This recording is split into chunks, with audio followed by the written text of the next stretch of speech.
semuanya, selamat datang di sesi bedah materi kita kali ini. Coba bayangin sebentar, pernah nggak sih kalian mikir kalau mau kelihatan kuat itu ya harus berani ngelawan balik? Kalau kita diem aja pas disakiti, berarti kita lemah banget kan? Nah hari ini kita bakal bongkar habis mitos besar itu. Siapin kopi kalian, santai aja, karena beberapa menit ke depan kita bakal lihat bukti nyata kenapa kekuatan sejati itu justru nggak butuh kekerasan sama sekali. Gini logikanya, kalau ada yang nyerang kita, insting pertama pasti pengen nyerang balik ya kan? Nah coba bayangin momen historis yang satu ini. Kalian lagi diserang, terus teman kalian refleks cabut pedang buat belain kalian secara fisik. Reaksi normal kita pasti mikir, bagus, sikat aja. Tapi tunggu dulu, di momen genting itu, Yesus justru ngomong gini ke orang yang belain dia. Masukkan pedang itu kembali ke dalam sarungnya. Wah ini benar-benar luar biasa. Ini langsung patahin asumsi kita dan ngebuktiin kalau kekuatan yang sesungguhnya itu sama sekali bukan tentang balas dendam atau adu fisik. Oke, kita masuk ke inti pembahasannya tentang mitos kekuatan sejati ini.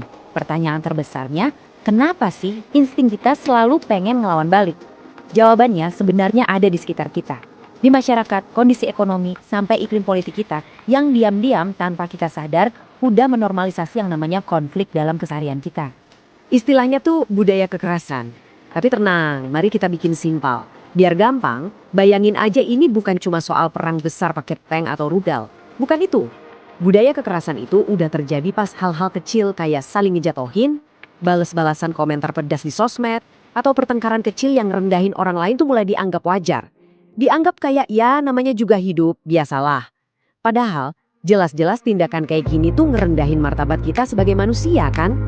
Nah, sekarang coba kita bandingin kebiasaan yang lumrah tapi penuh kekerasan ini sama yang namanya budaya kasih. Budaya kasih ini ngajarin kalau empati, ngasih maaf, dan milih damai itu justru standar penyelesaian yang beneran. Iya, bahkan pas kita lagi ditolak, dihina, atau diperlakukan gak adil sekalipun. Gini loh, nyelesain masalah pakai balas dendam itu mungkin rasanya puas banget ya, tapi ya cuma buat 5 detik pertama aja. Budaya kasih justru nuntut kekuatan mental yang luar biasa buat menahan diri dan milih jalan yang lebih bermartabat. Dan itulah kekuatan yang sebenarnya. Tapi kedengarannya terlalu ideal nggak sih?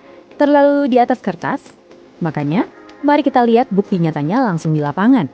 Pertanyaan kritisnya, apa iya pendekatan damai ini bisa jalan di dunia nyata yang keras dan ekstrim? Nah, saya mau ceritain satu kisah nyata yang luar biasa banget dari wilayah Papua yang sering banget kena konflik perbedaan kepentingan. Kenalin, ini Pastor John Jongga. Beliau ini punya misi hidup yang berani banget, bener-bener dedikasiin hidupnya buat merjuangin hak asasi manusia.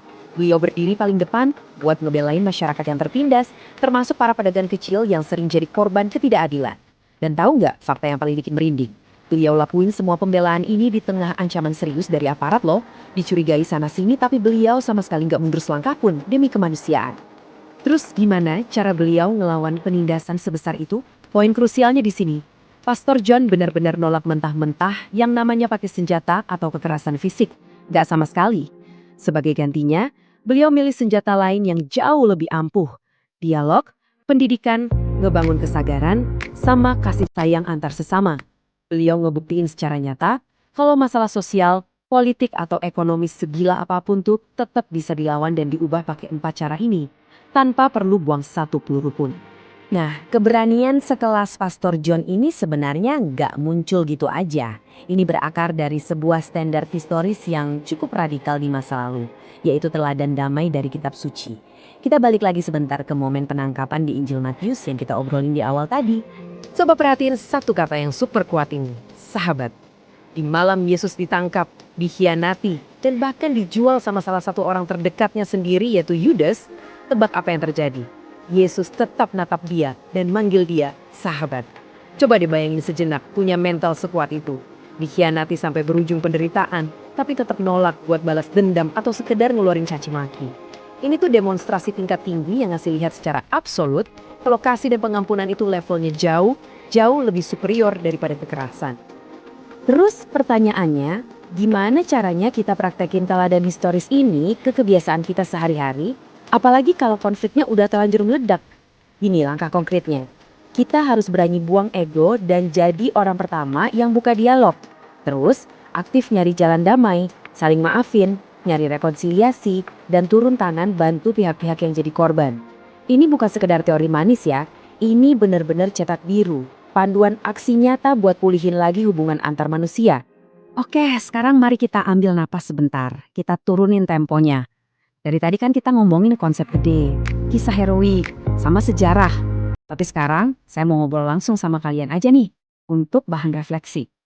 Mari kita lihat konflik-konflik mikro di hidup kita sendiri.